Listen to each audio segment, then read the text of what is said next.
بسم اللہ الرحمن الرحیم. السلام علیکم ویورز، کیا حال چال ہیں آپ لوگوں کے؟ امید ہے آپ لوگ خیریت سے ہوں گے. آج کی جو ہماری پریزنٹیشن ہے اس کا ٹاپک ہے اتنا منفی اور ناراض ہونا، اس کو کیسے روکا جائے. How to stop being so negative and angry. آئیے دیکھتے ہیں اپنے فارمیٹ کے مطابق. سب سے پہلے اس کا اوور ویو اور اس کے بعد important points.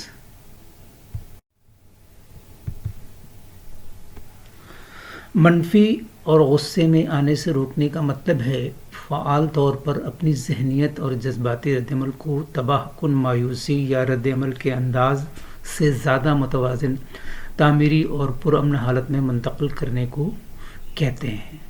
To stop being negative and angry means actively shifting your mindset and emotional responses from destructive, pessimistic, or reactive patterns to a more balanced, constructive and peaceful state. اس میں منفی جذبات کو پہچاننا اور ان کو control کرنا، خود آگاہی پیدا کرنا، تناؤ، مایوسی اور مصیبت سے نمٹنے کے صحت مند طریقہ کار کو اپنانا شامل ہے. It involves recognizing and regulating negative emotions, cultivating self-awareness and adopting healthier coping mechanism for stress, frustration and adversity.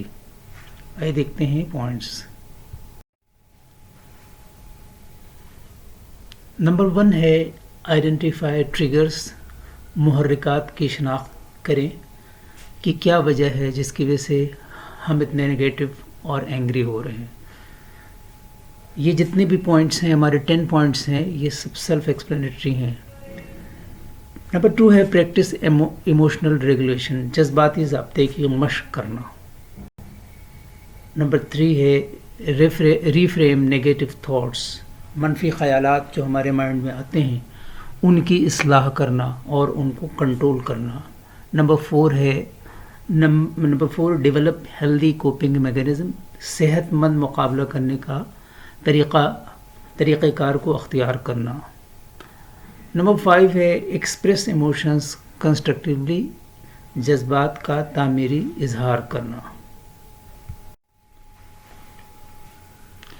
Number 6 ہے surround your self with positivity, اپنے آپ کو مثبتیت سے کھیل لیں، یعنی کہ آپ کے ارد گرد جو لوگ ہوں وہ پازیٹیو سوچتے ہوں، نگیٹو جو مائنڈ رکھتے ہیں، نگیٹو تھنکنگ جو رکھتے ہیں، ان سے اپنے آپ کو علیحدہ رکھیں. نمبر 7 ہے لیٹ گو آف ریزنمنٹ، بات پر ناراض ہونا یا کسی وجہ سے ناراض ہونے کی جو وجوہات ہوتی ہیں ان سے اپنے آپ کو جو ہے دور رکھیں. نمبر 8 ہے فوکس آن سولوشن، حل پر توجہ دیں.